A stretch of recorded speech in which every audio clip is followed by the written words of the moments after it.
예, 저는 그 언별리 교회 담임하고 있는 조성용 목사라고 합니다. 어, 그 언별리 교회는 그 어디에 있냐면요, 그 강원도 강릉시 강동면 언별리에 있습니다.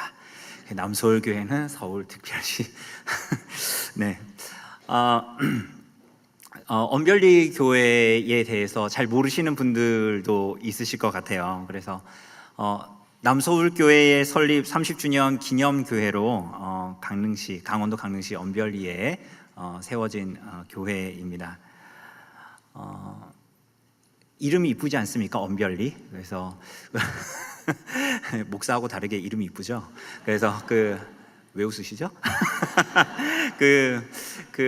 언별리, 그래서 어떤 분이 언별리 이름이 뭐냐, 뜻이 뭐냐 이렇게 이제 물으시길래 그분이 이제 지어 주셨습니다. 또 뜻이 없다 그러니까 언약의 백성들이 별처럼 많이 모인 곳이다. 다 한 번씩 오십시오. 네, 박수, 박수를. 네. 네, 근데 지금은 약간 그 하늘에 구름이 껴가지고 별이 많이 안 보여요. 그래서 약간 기도해 주십시오. 기도해 주시고, 네, 저는 2013년 5월에 부임했습니다. 그러니까 이제 12년 차 이제 그렇게 언별리 교회에서 목회하고 있고요. 저는 이제 2025년 이제 언별리 교회 자립을 앞두고 이제 우리 남서울 교회 강단에서는 아마도 이제 마지막 설교, 고별 설교가 될 것 같습니다. 그 남서울 교회는 그 저한테는 친정 같은 곳입니다. 친정 같은 곳인데, 제가 원래 10월 마지막 주 주일 저녁에 항상 이제 예배 이제 설교를 하러 이제 왔는데요. 오면 이제 끝나고 나서 이제 화 목사님과 이렇게 인사하면은 우리 권사님 집사님들 오셔가지고 이렇게 이렇게 올 줄 알았으면 내가 조금 더 갖고 올 걸 이러면서 10,000원짜리 이렇게 막 저 주머니에 막 넣어주고 책도 주시고, 거의 언별리에서 보는 정감스러움을 우리 성도님들이 저한테 많이 보여주셔서 위로와 격려가 되었고, 그리고 저희 아이가 아팠을 때도 수술을 계속 했는데 기도해 주셔서 너무 위로가 되었고 너무 감사했고, 교회 여러 가지 부침이나 어려움이 있을 때 항상 돌봐주셔서 감사합니다. 친정 같은 곳입니다, 저한테는. 그래서 여러분 홈페이지 보면은 그 목사님들이 이렇게 얼굴이 이렇게 쭉 나와 있잖아요. 그래서 이제 그게 2013년 제 얼굴이 거기에 지금 계속 거기에 있거든요. 근데 이제 거기 홈페이지에 보면은 사람은 있는데 이제 교회에서는 이제 1년에 한 번 보이는 그래서 친정 같은 곳이 저한테는 남서울 교회입니다. 남서울 교회. 제가 이 말씀을 왜 드리냐면요, 우리 딸들이 친정 가면은 되게 말이 많아지잖아요. 그래서 제가 오늘 말이 많을 거란 말씀을 드린 겁니다. 네. 그리고 몇 가지 주의를 좀 드리면, 제가 그 태생도 강릉 출신이고요. 제가 그 12년 동안 거기 이제 언별리에서 이제 목회를 했기 때문에 저의 이제 말투가 강릉 사투리가 억양이 나올 겁니다. 지금도 나오고 있는데 놀라지 마시라고. 놀라지 마시고, 그리고 제가 이제 우리 성도님들 대할 때 이제 우리 성도님들이 그런 얘기 하시거든요. 왜 목사님 자꾸 설교할 때 화를 내시냐고. 저는 화를 내는 게 아니라 크게 설명을 하고 있는 거예요. 그러니까 여러분들 혹시나 우리 서울 분들이니까 놀라지 마시라고. 그래서 제가 가끔씩 중간중간 주지를 시켜 드릴 거니까 제가 화내는 게 아니다라는 걸 꼭 기억하시고, 우리가 좀 말씀을 오늘 좀 이 마지막 설교로 창세기 말씀을 같이 나눴으면 좋겠습니다. 여러분, 창세기는 우리가 알다시피 하나님께서 세상 모든 것을 창조하시고 또 생명을 주시고 이렇게 이제 시작합니다. 그런데 그 마지막은 사실은 족장들의 죽음으로 끝납니다. 야곱과 요셉과 같은 이 족장들의 죽음, 생명과 창조로 시작한 창세기가 죽음으로 마무리되게 되죠. 왜 그렇게 됐죠? 우리가 알고 고백하다시피 첫사람 아담이 하나님의 법에 순종하여 타락하여 하나님에게서 떠났지요. 그죠? 생명의 하나님에게서 떠나니 사람에게 남는 것은 죽음밖에 없게 된 것입니다. 여러분, 사람이 죽을 때, 죽음을 앞두고 있는 사람이, 혹은 사람이 죽을 때 필요한 것이 무엇이던가요? 우리 죽음을 많이 주변에서 죽음을 많이 경험하는 걸 보시지 않았습니까? 저희 언별리도 추석 때가 되면 그 산 속에서, 주변이 다 산인데 추석 때가 가까워지면은 이렇게 벌이 막 돌아다니는 소리가 나요, 한낮에. 근데 그건 벌이 아니라 이게 예촉이거든요. 예촉이 뭔지 아시죠? 이게 웅 이렇게 돌리는 거 있잖아요. 근데 이제 산소 이제 가야 되니까 사람들이 미리 와서 성묘 이제 해야 되니까 가족들끼리 추석 오기 전에 미리 예촉이 막 돌리고 그런 게 이제 거의 연례 행사처럼 됩니다. 여러분, 우리가 그런 산소들도 보면 죽음을 우리가 보게 되는 거잖아요. 우리 주변에도 죽음을 이제 자주 보게 되고 그런데 여러분, 그런 사람들에게 필요한 것이 무엇이던가요? 여러분, 제가 우리 얼마 전에 언별리 교회 성도들하고 장년부하고 같이 식사를 하고 이제 교제를 나누는 시간을 가졌습니다. 그런데 이제 식사를 하고 교제를 이제 나누다가 제가 이런 얘기를 했어요. 우리 장년부 성도들이 이제 조금 있으면 노년부로 올라갑니다. 뭐 이제 이런 말씀을 드렸어요. 이런 말씀을 드리고 이제 하다 보니까 자연스럽게 노년의 때를 어떻게 준비할 것인가라는 대주제죠. 노년의 때를 어떻게 준비할 것인가 라는 걸 이야기하기 시작했습니다. 그 주제들은 대략 이런 것이었습니다. 내가 노년이 되면 아플까 안 아플까? 여러분, 아플 것 같아요, 안 아플 것 같아요? 노년이 되면 아플까 안 아플까? 그리고 내가 노년에 아프면 누가 날 돌봐줄까? 누가 날 위로해주지? 이렇게 임재범 씨처럼 누가 날 돌봐주지? 그러니까 이런 얘기를 막 이제 성도들이 하다가 어떤 분이 그랬어요. 나는 우리 딸들이 이렇게 나를 잘 챙겨준다 그랬다. 눈치 없게 그런 얘기를 하셨어요. 그러니까 옆에 있는 이제 성도가 그걸 보고 눈을 껌뻑껌뻑 하는데 제가 보는 눈빛은 우리 자식 새끼들은 나한테 이런 약속도 안 하던데 그럼 나는 내 미래를 어떻게 준비해야 되나, 이런 눈빛이었어요. 여러분, 사람들은 많은 죽음을 보면서도, 신앙인들조차도 사실은 죽음 앞에 정말 필요한 것이, 우리들의 인생 가운데에 죽음을 앞두면서 정말 필요한 것이 무엇인지에 대해서 잘 생각하지 않는 것 같습니다. 우리 노년의 때에 죽음이 더욱 가까이 느껴지는 때 무엇이 필요하겠습니까? 돈이겠습니까? 어떨 것 같습니까? 지금까지 주변에 죽음을 맞이한 사람들은 돈을 많이 가지고 있으면 평안하고 행복한 죽음을 맞이하던가요? 제가 어제 밤에 10시에 도착했습니다. 여기 10시에 남서울교회 도착하고 여기 차를 파킹해 놓고 이제 숙소로 가기 위해서 여기 앞에서 이제 카카오 택시 이제 불러가지고 이렇게 교회 앞에서 기다리고 있는데, 저는 아파트 이게 언제 완공됐습니까? 저는 잘 몰랐어요. 근데 밤에 보니까 막 너무 위압감과 압도감이 드는 거예요. 와, 이게 언별리에서 산을 보면서도 별로 압도감을 안 느꼈거든요. 근데 아파트를 보니까 너무 압도감이, 그래서 택시가 빨리 왔으면 좋겠다. 카카오 택시 분류를 해야 되나, 빨리 오게? 막 이런 생각을 하면서 거기 이제 앞에 있었습니다. 여러분, 돈이 있으면 우리들의 죽음이 조금 편안할까요? 여러분, 좋은 요양원에 갈 수는 있겠죠. 좋은 요양원에 가서 있다가 사망 진단서를 좋은 병원에 가서 뗄 수는 있을 겁니다. 사망 진단서를 좋은 병원, 그건 잘 모르겠지만 어쨌건 사망 진단서를 그렇게 할 수는 있잖아요. 근데 그게 평안한 죽음을 의미하는 걸까요? 혹은 우리 집사님들이 말씀하셨던 대로 자식이 있으면 죽음이 평안할까요? 여러분, 안타깝지만 우리나라에서 유명한 말이 있습니다. 여러분, 제가 말하면 여러분들이 바로 나올 거예요. 한국 사람들입니다. 김병에 효자 없습니다. 그죠? 이런 말이 여러분 왜 나왔을 것 같습니까? 그런데 우린 미련하게 그걸 믿죠. 그런데 여러분, 이거는 노년에만 사실은 해당되는 말이 아닙니다. 여러분, 제 딸은 단심실을 가지고 태어났습니다. 그러니까 심실이, 일반 사람들은 이심방 이심실이지 않습니까? 근데 우리 아이는 심실을 하나 가지고 이제 태어났어요. 심장 장애를 가지고 태어난 거죠. 그럼 현대의학으로는 심실을 하나 더 만들 수가 없어요. 그래서 단심실로만 그냥 세상을 살아가요. 근데 그건 이제 10대가 지나면 약간 이제 합병증이 오기 시작합니다. 여러분, 지금은 건강해요. 지금은 건강한데 그 아이를 보면서 사실은 우리가 생각하는 어떤 인간의 기대 수명을 그 아이한테는 기대할 수가 없겠죠. 그죠? 뿐만이 아닙니다. 그러니까 노년만이 아니라, 혹은 우리 아이만이 아니라, 모든 죽음은 모든 사람들에게 해당되는, 이 땅을 살아가는 모든 사람들에게 큰 주제가 될 것입니다. 사랑하는 여러분이 죽을 때, 혹은 그런 때가 가까이 옴을 보면 여러분에게 정말 필요한 것은 다른 것이 아닙니다. 그죠? 돈도 아니고요, 부동산도 아니고요, 여러분들이 그렇게 애징중지하는 그런 것이 아니라, 여러분에게 정말 필요한 것은 믿음입니다. 성령으로 말미암아 우리 구주 예수 그리스도의 구속을 믿는 그 믿음 말이에요. 그 믿음만이 우리를 영원한 죄에 대한 하나님의 영원한 진노와 심판에서 우리들을 건지는 것입니다.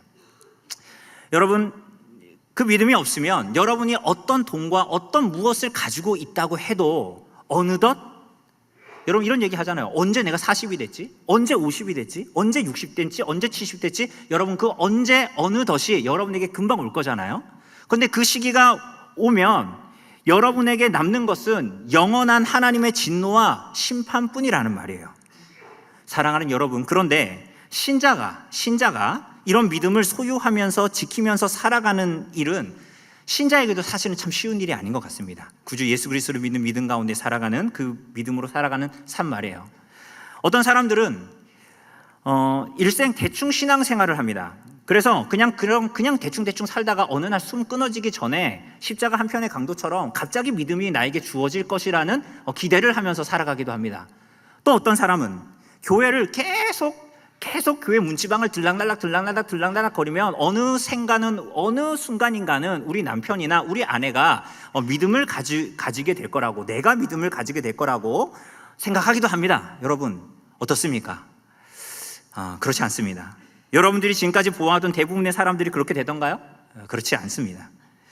대부분 많은 사람들은 그런 시간을 보내면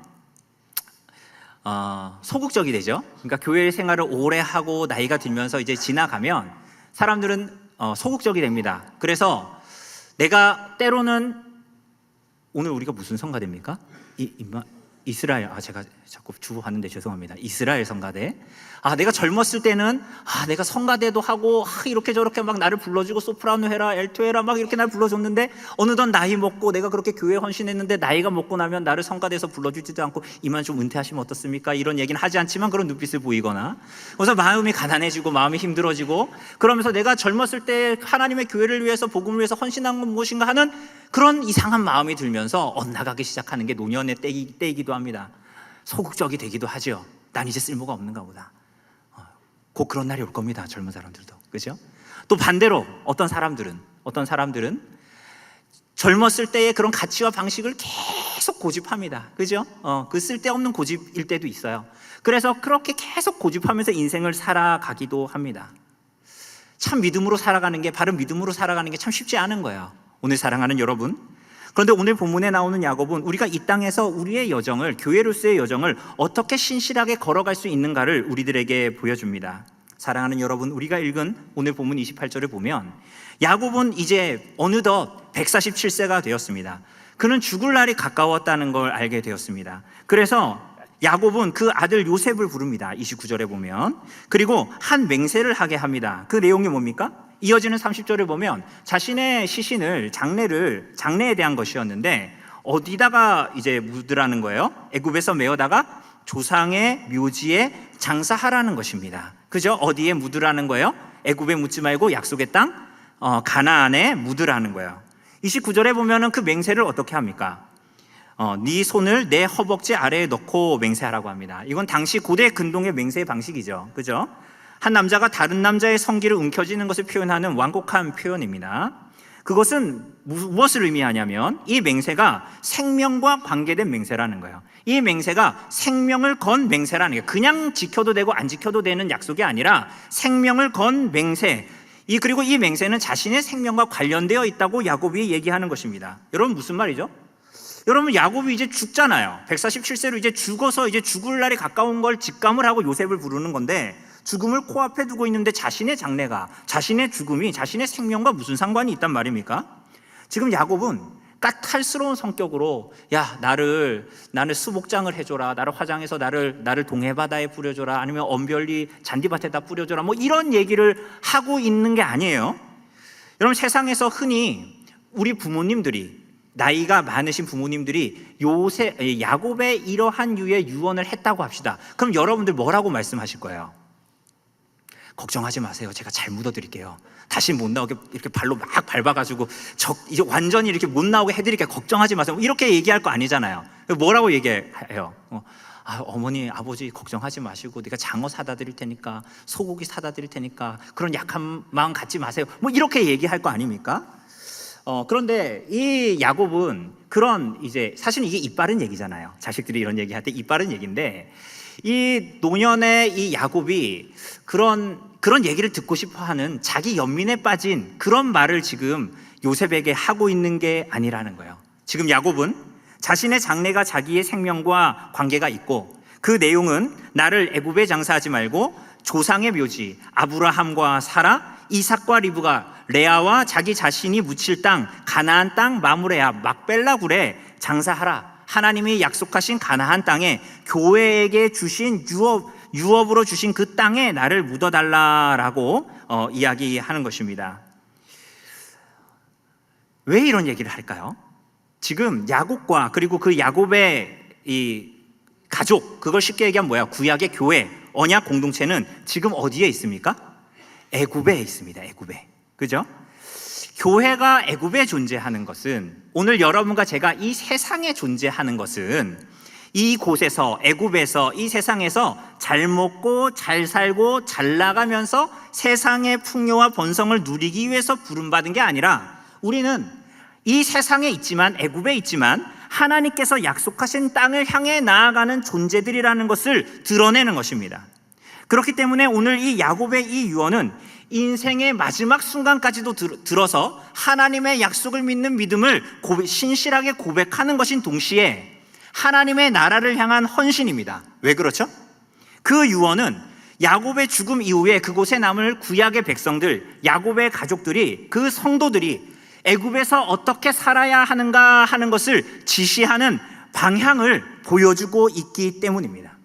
우리가 여기서 하나 기억했으면 좋겠습니다. 여러분, 창세기를 읽을 때도 마찬가지고 오늘 이 야곱은 족장이지요. 야곱의, 아브라함과 이삭과 야곱의 이 이야기는 한 가정의 이야기가 아닙니다. 이거는 무슨 얘기냐면 교회의 이야기입니다. 그죠? 야곱은 하나님의 말씀을 계시를 받는 예언자로서 지금 존재하고 있는 것입니다. 그러니 오늘 이 야곱의 유언은 그냥 한 집에 이런 유언을 했구나, 우리 아버지도 이런 유언을 하면 되겠다, 그런 얘기가 아니라 하나님의 백성들인 교회가 오늘 이 땅에서 우리 공동체가 어디를 향해 가고 있고 어디로 가야 하고 세상에서 어떻게 존재해야 하는가를 보여주는 것이 바로 이 야곱의 유언인 것입니다. 다시 생각해 봅시다. 여러분, 지금 야곱과 그의 가족들은 어디에 있습니까? 애굽에 있습니다. 여러분, 애굽은 그 가족들에게 어떤 곳입니까? 우리 창세기를 앞에 읽어보면 애굽은 어떤 곳이에요? 그들에게 나쁜 곳이에요? 좋은 곳이에요? 더할 나위 없이 좋은 곳이에요. 왜냐하면 애굽 밖에는 다 곡식이 있습니까? 없습니까? 없어요. 애굽은 이들에게 가장 좋은 곳, 더할 나위 없는 안전지대, 풍요로운 곳, 어느 때보다 좋은 시절을 보내고 있어요. 돈도 있고요, 부동산도 있고요, 땅도 있고요, 가축들도 있고요, 곡식도 있고요, 손자들도 있고 명예도 있고 권력도 있어요. 이걸 오늘날 우리들에게 치면 이런 얘기예요. 초두에 얘기했던 대로 내가 노년에, 마치 나의 노년에 아무 걱정할 게 없다라는 거예요. 왜 걱정할 게 없어요? 돈도 있고 집도 있고 나 책임져 준다라는 자식도 있고 간병인 보험도 들어놨다는 거예요. 그러나 야곱은, 교회는 이 땅의 현실의 호불호에 눈을 두지 않고 믿음의 눈을 들어 하나님과 그분의 나라와 그분의 약속을 붙듭니다. 야곱의 아들이 요셉이고 요셉은 애굽의 2인자예요. 그러니까 야곱은 거의 애굽의 모든 것을 좌지우지할 수 있는 위치에 있는 사람이잖아요. 그런데 야곱이 애굽의 거의 모든 것을 가지고 있고 세상이라고 지칭할 수 있을지 모르겠지만 그 모든 것을 가지고 있음에도 불구하고 그것들이 하나님의 약속에서 눈멀게 하지 못했습니다. 오히려 마지막까지 헌신하게 했죠. 그것은 그 야곱이 가지고 있던 믿음이 참된 믿음이었다. 그 애굽에 있는 그 무엇도 야곱에게 그 하나님의 나라에 대한 약속을 포기하지 못하게 했다라는 그 명확한 증거가 되는 것입니다. 오늘 사랑하는 여러분, 그렇다면 이 땅에서 교회로 부름을 받은 여러분과 제가 무엇을 하며 살아야 한다는 말입니까? 야곱은 맹세 후에 31절을 보면 뭐라고 이야기하고 있냐면, 이스라엘이 항상 침상 머리에서 하나님께 경배했다, 이렇게 얘기합니다. 경배했다. 이게 뭐예요? 하나님을 예배했다라는 것입니다. 히브리서 11장 21절. 히브리서 11장은 믿음의 선진들의 기록을 하고 있지 않습니까? 그런데 그래서 믿음으로 누구는 뭐 했고 믿음으로 누구는 뭐 했고 이렇게 한 절씩 묘사하고 표현하고 있지요. 그런데 11장 21절에는 야곱에 대해서 말하는데 이렇게 얘기합니다. 믿음으로 야곱은 죽을 때에 요셉의 각 아들에게 축복하고 그 지팡이 머리에 의지하여 경배하였으며 라고 이야기해요. 여러분, 우리가 알다시피 야곱의 삶은 굉장히 스펙타클하지 않았습니까? 그죠? 여러분, 야곱의 인생 가운데 여러분 기억나는 게 뭐가 있어요? 뭐 남의 일이라서 없어요? 야곱의 일생에 뭐가 기억나요? 뭐 베델 사건도 있고요, 그죠? 그리고 또 가나안으로 돌아올 때 야복강에서의 사건, 뭐 이런 거 있지 않습니까? 그래서 우리는 그런 걸 보면서 야곱은 참 믿음으로 살았고 그가 믿음으로 어떻게 씨름을 했고 막 그런 이야기를 하는데, 히브리서 11장은 믿음의 선진들의 일들을 기록하면서 야곱의 인생을 말하면서 뭐라고 얘기하냐면, 그의 147년 인생 가운데의 최고의 믿음의 일을 기록하는데, 그건 두 가지라는 거예요. 요셉의 아들들에게 안수하여 기도했다, 축복했다라는 거, 그리고 하나는 지팡이 머리에 기대어 하나님을 예배했다라는 것입니다. 지금 이 야곱은 늙어서 눈도 잘 안 보이고 기력이 쇠해가지고 지팡이를 짚어야 안고 일어날 수 있는 그런 상황이에요. 그런데 그런 상황에서 하나님을 예배했다. 그의 마지막 시간에 그렇게 기력도 하나도 없는데 지팡이 머리를 의지하여 하나님을 예배했다라는 것은, 이 땅에 하나님의 백성들이, 이 세상에 존재하는 하나님의 백성들이, 애굽에 존재하는 하나님의 백성들이 무엇을 해야 하는지를 명확하게 보여준 거예요. 그게 뭡니까? 하나님을 예배하는 자로 이 땅에서의 여정을 걸어야 한다라는 거예요. 하나님을 예배하는 여정을. 여러분, 예배한다라는 것이 뭡니까? 여러분, 우리가 예배한다라고 할 때 주일날에, 오늘처럼 주일날에 목사가 집례하는 순서에 따라 종교 의식 행위를 하는 것을 예배라고 생각하죠. 여러분, 우리 교회는, 저희 언별리 교회는 약 40명 안 되는 인원이 아기에서부터 노년에 이르기까지 모두 한 자리에서 한 번에 예배를 드려요. 이렇게 힘들게 이렇게 4번 설교 안 해도 되고, 한 번 설교로, 한 번의 설교로 되게 효율적으로 이렇게 이제 딱 이렇게 설교를 하는데, 여기 앞에 제 아이들 조나단, 조이엘, 조이언이 여기 맨 앞에 앉아가지고 예배를 드려요. 그래가지고 이제 졸면 혼나니까 막 혀를 깨물면서 이렇게 막 하고 있다가, 예배가 딱 축도가 끝나면 어떻게 하면, 우리 앞에 있는 조나단 첫째는 바로 일어나서 막 달려나가가지고 잔디밭 가서 축구를 하기 시작합니다. 그러니까 예배를 참아준 거죠. 예배를 드리는데 인내하면서, 내가 이게 예배를 드려준다, 인내하여 참았다가 곧바로 튀어나가는 거예요. 여러분들은 안 그러잖아요. 우리는 체면이라는 게 있잖아요. 그러니까 곧바로 튀어나갈 수는 없어. 그래서 어떻게 하는 거예요? 그러니까 인사를 이렇게 하고, 이렇게 5분 걸쳐서 약간 나가고 빨리 가죠, 이렇게. 그러니까 여러분, 우리가 예배를 그렇게 생각할 수 있죠. 그러나 여러분, 예배한다라는 것은 뭡니까? 섬긴다라는 것은 뭐예요? 그 대상을 전심으로 믿고 의지하고 신뢰한다라는 거예요. 여러분, 예배한다라는 것은 뭐냐면 그 대상을 정말로 믿고 의지하고 신뢰한다라는 게 예배한다라는 것입니다. 여러분, 앞서서 우리가 노년의 예를 들었습니다. 여러분의 인생에 뭐가 믿을만 하다고 생각해요? 돈입니까? 원베일리? 자식들? 약속? 김병의 효자 없는데 자식? 여러분들이 서울에서 지금까지 살아가면서 지금까지 쌓아온 커리어, 더 이상 떨어지지 않는 연봉, 사람들의 인정, 평판, 서초구 반포 어디를 가도 사람들이 나를 알아보고 인사를 해. 언별리에 가면 여러분을 아무도 몰라요. 여러분, 이 세상에서도 그러할진데 하나님의 나라에서 그게 어떻게 인정을 받을 수 있겠어요? 여러분, 내 인생에 꼭 있어야 되는 거. 제가 어제 일찍만 왔으면 홈쇼핑을 봤어야 되는 건데, 홈쇼핑 보면 항상 이거 꼭 있어야 된다 그러잖아요. 근데 여러분의 인생에 꼭 있어야 하는 거, 근데 그거 없으면 불행한 거, 이거 있으면 막 행복하고, 근데 이거는 나한테는 없는데 쟤한테는 있어. 그러면 어때요, 마음이? 말하지 마세요. 험악하니까. 험한 마음이 들잖아요, 막. 그죠? 여러분, 그게 뭐예요? 그게 여러분의 예배의 대상이에요.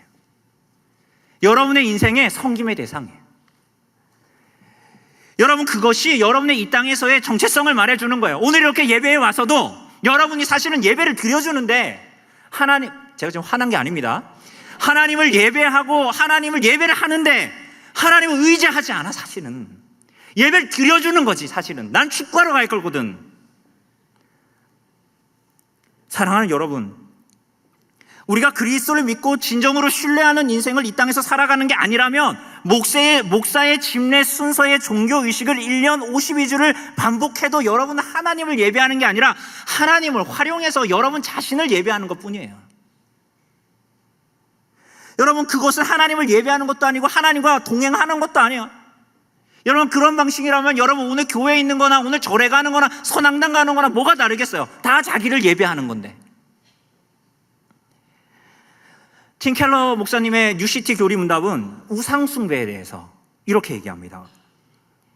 창조주가 아닌 피조물에 우리의 소망과 행복과 가치와 안전을 맡기는 거예요. 뭐라고요? 우상숭배는 저기 불상을 내 책상에다 갖다 놓는 게 아니라 부적을 저 문 앞에다가 문지방에다 붙여놓는 것이 아니라 창조주 아닌 피조물을, 하나님 아닌 모든 것이 피조물이잖아요. 이 세상에 존재하는 창조주가 아닌 피조물에 우리의 소망, 행복, 가치, 안전을 다 맡기는 거라는 거예요. 여러분 어떠십니까? 여러분, 여기에 있는 이 목사에게도 이것은 굉장히 중요한 주제이고 마찬가지예요. 여러분, 저는 언별리 교회의 자립, 초두에 얘기했듯이 25년의 언별리 교회 자립을 생각하면서 이런저런 생각을 하지 않겠어요? 그죠? 제 얼굴이 지금 행복해 보여요? 안 행복해 보여요? 왜 웃으시죠? 안 행복해 보입니까? 언별리 교회의 자립에 대해서 많은 생각을 할 거 아닙니까? 근데 노예에서 한 교회가 자립하려면 재정 어떤 기준이 3천만 원이래요. 1년 헌금이 3천만 원 나오면 자립할 수 있다라는 거예요. 저는 3천만 원으로 한 가정이 지지가 안 될 것 같은데 그게 기준이래요. 그러니까 제 마음이 힘들겠습니까? 안 힘들겠습니까? 말씀하지 마세요. 그래서 제 마음에는 과연 이게 가능할까? 과연 이게 가능할까? 이런 생각이 들죠. 근데 그럴 때마다 문득문득 생각하게 돼요. 교회가, 목사가 지금 뭘 예배하는 건가? 목사가, 교회가 이게 뭘 의지하는 건가? 누구를 의지하는 건가? 누구를 신뢰하는 건가? 난 지금 누구를 신뢰하고 있는가? 사랑하는 여러분 이 땅에서 이렇게 잘 사는 이 나라에서 그리스도의 교회로 이 땅을 살아가면서 여러분 무엇을 예배하고 있습니까? 누구를 섬기고 있죠? 돈입니까? 탐욕입니까? 잘 되는 나이입니까? 연마다 상승하는 연봉입니까? 부동산이에요? 인정과 성공입니까? 여러분들이 그것과 동행하는 여정을 걷고 있다면 그게 정말 예수께서 따라오라는 하나님 나라를 향한 좁은 길로 걸어가고 있는 것이 맞습니까? 사랑하는 여러분, 야곱은 마지막 힘을 다해서 그의 인생의 마지막 힘을 다해서 지팡이 머리에 기대어 하나님을 예배하고 경배했습니다. 오늘 사랑하는 여러분, 그 야곱의 예배와 경배는 구체적으로 어떻게 드러났죠? 읽지 않았지만 48장 5절을 보면 야곱은 요셉의 두 아들 므낫세와 에브라임을 자기의 아들로 입양하죠. 그리고 그들을 축복합니다. 그런데 야곱은 무엇을 축복합니까? 48장 우리 15절 16절 한번 읽어볼까요? 15절 16절 중반까지만 읽어봅시다. 48장 15절 읽어봅시다. 시작. 그가 요셉을 위하여 축복하여 이르되 나의 출생으로부터 지금까지 나를 기르신 하나님, 나를 모든 환난에서 건지신 여호와의 사자께서. 네, 여기까지 읽겠습니다. 여러분, 야곱은 무엇을 축복하죠? 그들이 므낫세와 에브라임이 하나님의 언약 백성으로 불려지는 하나님의 백성으로 자라기를 구합니다. 왜요? 당연한 거 아닙니까? 왜요? 여러분, 요셉의 아들들은 어떤 사람들입니까? 여러분, 요셉은 지금 애굽의 2인자예요. 그리고 그 아들들은 그러니까 출세대로가 그냥 애굽에 있으면 출세대로가 열려 있는 거예요. 여러분, 이 므낫세와 에브라임의 어머니는 누굽니까? 제사장, 애굽의 제사장 보디베라의 딸 아스낫이에요. 이집트 왕자에 나오는 뱀과 정갈을 막 이렇게 섬기는 막 이런 제사장이 아니라 애굽의 귀족층을 얘기하는 거예요. 여러분, 다른 이들과 달리 므낫세와 에브라임은 가나안 땅을 본 적도 없고 밟은 적도 없는, 태어나지도 않았어요. 거기서 심지어. 그러나 야곱은 그들을 축복해요. 그들이 땅의 것들에 애굽의 유혹을 받아서 애굽의 자랑을 즐기고 좋아하는, 애굽에 있는 것들을 예배하는 인생을 살지 않고 언약의 하나님을 예배하는 교회로 존재하기를 축복합니다. 잠시 애굽의 죄악을 누리는 삶보다, 그것을 예배하는 삶보다 하나님의 백성들과 함께 고난받기를 기뻐하는 인생 되도록, 하나님의 이름을 부르는 인생 되도록 축복합니다. 여러분, 이게 복일까요? 여러분 어떻게 생각하세요? 이게 복일까요? 여기에 있는 오늘 우리 노년의 분들이 오늘 집에 가가지고 예배 끝나고 자제분들한테 내가 언약의 하나님의 이름으로 너를 축복한다, 돈이나 아파트나 부동산이나 꿈도 꾸지 마라 이러면 여러분 자제분들이 좋아하겠습니까? 여기 젊은 분들 있잖아요. 우리 어머니 아버지가 오늘 그렇게 얘기하면 여러분 좋아하겠어요? 여러분, 그러나 야곱이 그의 모든 일생을 들어서 깨달은 복입니다. 그가 모든 일생을 들어서 하나님이 상급이라고 말씀하시는데 계속 도망가는 인생 살았어요. 다른 장자의 복을 구하려고 계속적으로 쫓아갔는데 그의 인생이 그래서 험악한 인생, 그가 고백하는 대로 그런 인생을 살았는데 그가 마침내는 참된 복이 무엇인 줄을 알게 되었어요. 어떻게 그게 드러났어요? 야곱이 한 이상한 행동을 하기 시작해요. 요셉이 아버지 야곱에게 두 아들을 데리고 갑니다. 첫째는 므낫세고 둘째는 에브라임이죠. 그런데 야곱이 힘들게, 기력이 쇠해가지고 힘들게 일어나는 그 노인네가 어떻게 해요? 팔을 어떻게 합니까? 이렇게도 어려울 텐데 어떻게 하는 거예요? 어금 맞추는 거예요. 에브라임에게 오른손을 얹습니다. 왜 그렇게 하죠? 여러분, 왜 그렇게 할까요? 우선은 첫 번째로는 선지자로 부름을 받은 야곱이 하나님의 계시에 의해서 말씀에 순종한 거였어요. 하나님의 뜻에 의해서. 그런데 그 의미가 무엇일까요? 두 번째는 그 의미인데, 하나님이 그 일을 통해서 죄인을 구원하시는 복음이 무엇인가를 드러내신 것입니다. 복음은 장자의 힘을 붙들고, 장자의 능력을 붙들고, 장자의 명예를 붙들고 사는 데에 걸려있지 않은 거예요. 세상은 뭐라 그럽니까? 의지하고 소망해야 하는 것들, 가치와 안전을 보장해 주는 것들을 예배합니다. 그래서 세상은 어떻게 합니까? 큰 자가 작은 자를 지배합니다. 돈은 사람을 움직이고 힘과 명예를 최고의 가치로 인정하기 때문에 할 수만 있으면 더 많이 가지려고 해요. 만족이 없죠? 그죠? 계속 가지려고 해요. 그러나 하나님 나라는 어떤 나라죠? 하나님 나라의 통치는 어떤 방식이죠? 복음은 무엇입니까? 하나님은 작은 자를 귀하게 여기시고, 여러분, 그래서 구약에 하나님의 뜻이 나타난 율법에 보면 사회적으로 연약한 자들 누구예요? 나그네나 고아나 과부를 긍휼히 여기라고 하는 거예요. 그래서 하나님이 이스라엘 백성들을 택하신 이유는 뭡니까? 여러분, 하나님께서 잘 나가는 애굽이나 아수르나 바벨론을 자기 백성 삼으셨다면 하나님이 조금 덜 고생하시지 않으셨을까요? 그런데 하나님이 이스라엘 백성들을 왜 부르셨을까요? 그들은 수혜칠 가치도 없는, 주어질 가치가 없는 자들에게 주어진 복음의 은혜를 드러내신 것입니다. 여러분, 그것을 잊었을 때, 자신이 하나님께 어떤 부름을 받았느냐를 잊었을 때, 교회는 언제나 가장 잔인한 종교인으로 나타났어요. 왜 우리가 다른 사람들을 도와야지?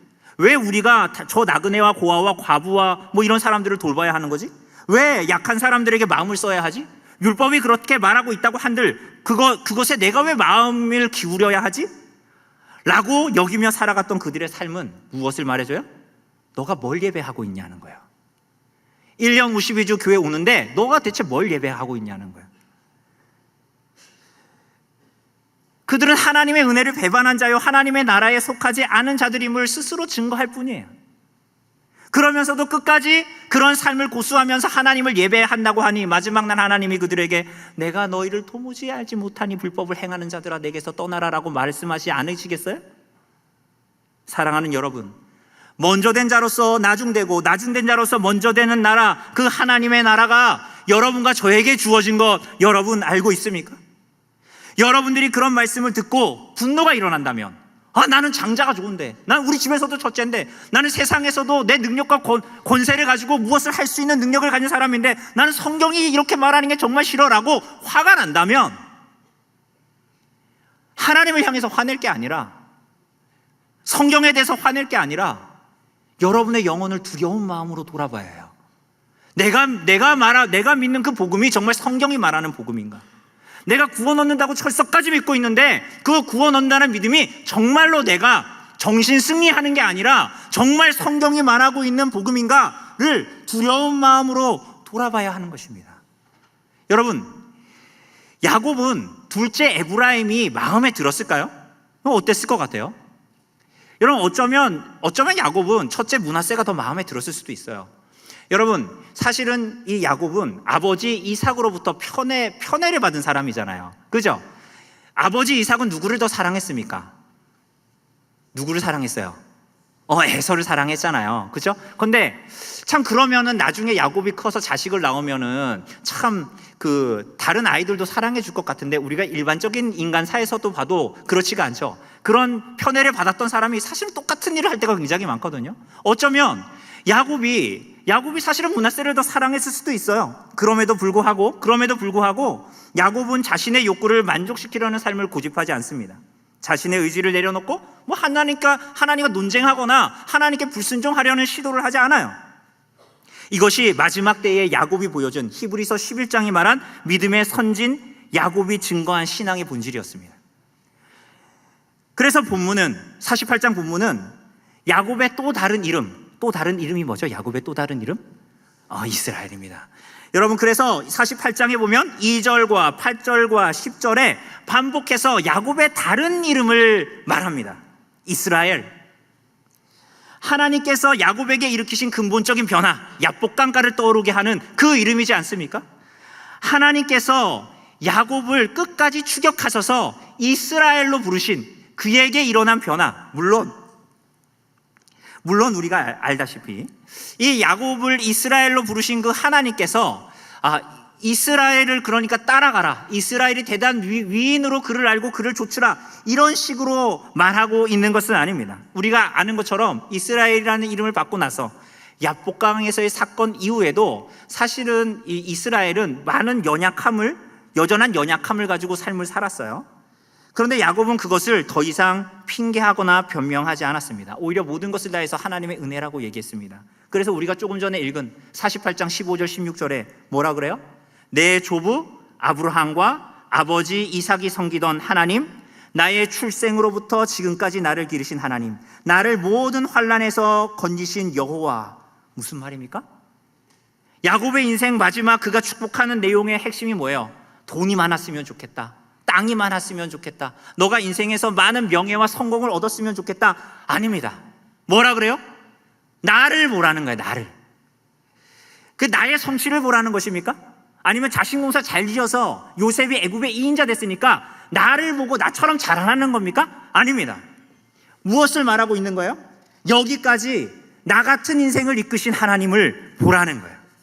처음부터 속이는 자요, 실제로 끝없이 속이는 자로 인생을 살기를 주장하는 나 같은 자를, 나의 출생부터 나를 먹이시고 나를 입히시고 나를 기르시고 포기하지 않으시고 인도하신 하나님, 천국의 사냥개처럼 나를 계속적으로 쫓아 모든 환난에서 나를 건지시고 나를 모든 악에서 건지신 하나님, 그분을 보라는 것입니다. 죽음 앞에서 인생의 마지막 길에 내몰린다 해도 나는 그분을 예배할 거라는 거예요. 그분이 우리의 유일한 지복이요, 최고의 복이요, 유일한 기업이요, 영원히 의뢰할 뿐이라 내가 그분을 예배할 것이고 너희도 그분만을 예배하라 라고 말하는 것입니다. 오늘 사랑하는 여러분, 야곱의 인생 마지막 시간에 그의 고백이 뭡니까? 여러분도 그 시간을 어느덧 언제 이렇게 됐대? 라는 시간이 올 겁니다. 여러분, 그것은 물리적 정량이 아니잖아요. 70, 80이 돼서 그렇게 되는 게 아니거든요. 어느덧 그때가 올 겁니다. 여러분, 그때에 그 세월을 지금 우리가 지나가고 있는데 여러분의 이 땅에서의 오늘의 고백이 무엇입니까? 여러분은 오늘 무엇을 섬기고 무엇을 의지하고 무엇을 예배하고 있습니까? 여러분의 정말 소망이 뭐예요? 정말 여러분의 안식이 뭡니까? 여러분은 무엇을 예배하고 있고 무엇을 예배하기를 원합니까? 아우구스티누스는 고백록에서 이렇게 기도합니다. 당신께서는 우리를 당신을 향하여 있도록 지으셨기에 우리 마음은 당신 안에서 안식할 때까지 쉴 수 없습니다. 당신께서는 우리를 당신을 향하여 있도록 지으셨기에 우리 마음은 당신 안에서 안식할 때까지 쉴 수 없습니다. 오늘 사랑하는 여러분, 이 고백이 오늘 이곳에 모인 이 기도가 오늘 이곳에 모인 여러분과 저의 기도가 되기를 간절히 바랍니다. 다른 무엇이 여러분의 안식도 의지할 바도 기쁨도 자랑도 되지 않고 오직 우리 구주 예수 그리스도, 그분만이 우리들의 모든 예배를 받기에 합당하시며 우리들의 모든 의지할 바입니다. 여러분, 하나님을 믿고 의지하는 여러분의 인생의 여정 가운데에 여전히 그 길을 걸어가도 야복 강가에서 이스라엘이라는 이름을 받았음에도 불구하고 야곱이 그러했던 것 같이 핑계할 수 없는 죄악과 연약이 여러분과 저의 삶에도 있을 거예요. 매일의 삶에 연약함의 죄가 치솟고 여러분의 삶에 아무리 최선을 다해도 거기에는 다 흠결이 있을 거란 말이에요. 그러나 오히려 그렇기에 오히려 십자가에 못 박히신 그리스도를 향해 믿음의 눈을 들고 우리 구주 예수 그리스도의 십자가로 피하십시오. 여러분과 저에게 필요한 것은 오직 우리 구주 예수 그리스도밖에 없습니다. 우리가 잘해서가 아니라 그분께서 우리를 정말로 붙드시기를 간절히 바라고, 하나님께서 야곱을 마침내 이스라엘로 붙드신 것처럼 하나님께서 우리를 붙드시기 때문에 그러한 일들이 여러분과 저에게 있을 것입니다. 우리를 기르시고 우리를 인도하시는 하나님, 우리는 속이는 자요, 거짓에 속한 자요, 생명에서 멀리 떨어져 죽을 수밖에 없는 인생이지만 그런 인생에게 이 하나님이 구주 예수 그리스도를 허락하여 주셨다는 것, 여러분과 저와 같은 인생에 가장 좋은 소식이에요. 내일 월요일날 장 열리고 주식이 오르는 게 여러분에게 좋은 소식이 아니에요.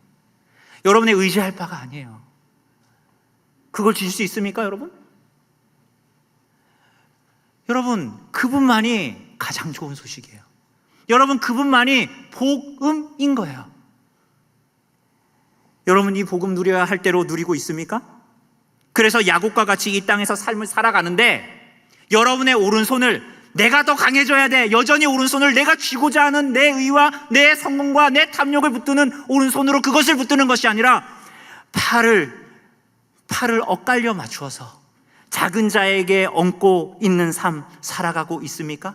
아니면 그 은혜 다 잊고 내 오른손으로 여전히 다른 거 움켜쥐면서 살아가고 있는 것 아닙니까? 사랑하는 여러분, 15년 전, 20년 전에 남서울교회 성도들이 십시일반으로 헌금해서 엄별리 교회당을 세웠습니다. 돌아보면 그 헌금으로 다른 많은 일들 할 수 있었을 거예요. 여러분, 제가 12년 차 엄별리 교회이잖아요. 그죠? 여러분, 제 생활비 12년 동안 남서울교회가 지원해 줬어요. 교회를 잘 세우라고. 여러분, 이게 쉬운 일이 아니잖아요. 어떻게 보면 왜 그런 일을 하냐고, 왜 저렇게 강릉 사투리 쓰고 왜 저런 사람을 왜 엄별리에다 세워놓고 왜 그렇게 하느냐고 우리는 때로는 반문하거나 조롱할 수도 있어요. 여러분, 남서울교회가 그 많은 자산으로 권능의 오른손이, 내 권능의 오른손이 더 빛나게 했을 수도 있다고요. 15년, 20년 전에 30주년 기념으로 우리 교회가 지금까지 어떻게 했습니다라고 더 빛나고 더 칭찬받을 수 있는 무엇을 그 돈으로 할 수 있었다고요. 그러나 그렇게 하지 않았어요. 누구도 칭찬하지 않는 일을 했습니다. 자기를 부인하고 그리스도를 예배하는 마음으로 우리의 손을 엇갈라 놓은 거예요. 야곱이 육적인 눈은 멀었지만 그의 영적인 눈은 그리스도의 복음이 무엇이고 하나님 나라가 무엇인지 너무나 분명하게 본 것처럼 그런 일을 한 것이에요. 여러분의 어긋 맞춘 손으로 남서울 교회가 그 그리스도를 믿는 믿음 때문에 어긋 맞춰 놓은 손으로 엄별리 교회에는 많은 사람들이 복음을 듣고 구원받고 주님의 나라를 향해서 달려가는 영원한 복을 얻고 영원히 그리스도를 예배하는 여정을 시작했습니다. 천하보다 한 영혼이 귀하다고 말씀하셨는데, 그죠? 거기에 많은 사람들이 그리스도를 믿어 영원히 하나님 그리스도를 예배하는 그 여정을 엄별리에서 시작하고 있습니다. 오늘 우리 사랑하는 남서울교회 성도 여러분, 이것보다 귀하고 존귀하고 영광스러운 일이 세상 천지에 어디에 있어요? 사랑하는 여러분, 우리가 다시 언제 보게 될지 모르겠어요. 강릉 사투리 이렇게 쓰는 사람 다시 안 부를 거 아닙니까? 우리가 언제 보게 될지는 모르겠지만 지금까지 그러했던 것처럼 남서울교회의 교회적 삶의 여정이 지금까지와 같이 오직 그리스도만을 예배할 수 있기를 간절히 바랍니다. 그 길이 때로는 고단하고 아무 일이 일어나는 것 같이 않아 보일 수도 있어요. 야곱이 그렇게 할 때 아들 요셉도 그것을 이해하지 못했잖아요. 아버지 왜 그러시냐고. 그러나 그리스도만을 예배할 수 있기를 바랍니다. 여러분이 그리스도를 영원히 예배하기를 소원하는 신앙으로 벽돌 하나하나 쌓아 올린 엄별리 교회에서 여기 교회당 여기 벽돌 있잖아요. 이거 이제 언별리 교회 외벽하고 똑같은 모양이잖아. 이걸 보면 이제 언별리 교회가 생각이 나요. 물론 우리 교회당은 내부가 아니라 바깥으로 이 벽돌을 이렇게 쌓았죠. 굉장히 얼마나 정성스러워서 쌓았는지 줄도 틀리지 않아요. 줄도 아주 빼곡하게. 여긴 약간 삐뚤네요, 그죠? 이런 실패를 딛고 언별리 교회를 한 거죠. 네, 그 벽돌 하나하나 쌓아 올린 언별리 교회당에서 저는 여러분들, 오늘 이곳에 모인 우리 남서울교회와 남서울교회 성도들의 믿음의 증거를 눈으로 보고 손으로 만지면서 다른 건 예배하지 않고 오직 그리스도만 예배할 것입니다. 저뿐만이 아니라 우리 성도들도 그 여정을 이미 시작했습니다. 우리가 이렇게 오고 오는 하나님의 나라를 소망하며 이 땅에서, 여러분은 남서울교회에서, 우리는 언별리 교회에서, 여러분들은 서초구 반포에서, 저는 강릉시 강동면 언별리에서 각자가 처한 그 자리에서 오고 오는 하나님의 나라를 바라보고 그분만을 예배하고 의지하고 그리스도만을 영원히 예배하는 그 자리에서 우리가 함께 기쁨으로 다시 만날 수 있기를. 여러분들 남서울 언별리교회 성도들 모르시고 언별리교회 성도들은 여러분의 얼굴을 모르시라도 오고 오는 하나님의 나라에서 그분을 향한 그 예배의 자리에서 우리는 모두 다 서로를 알아보고 반갑게 인사하고 하나님을 예배할 것입니다. 그 일들이 이 땅의 여정 가운데에서 팔을 엇갈려 놓는, 계속적으로 엇갈려 놓는 그런 신앙의 여정을 우리가 걸어갈 수 있기를, 하나님께서 그 길로 우리들을 인도하시기를 간절히 바랍니다.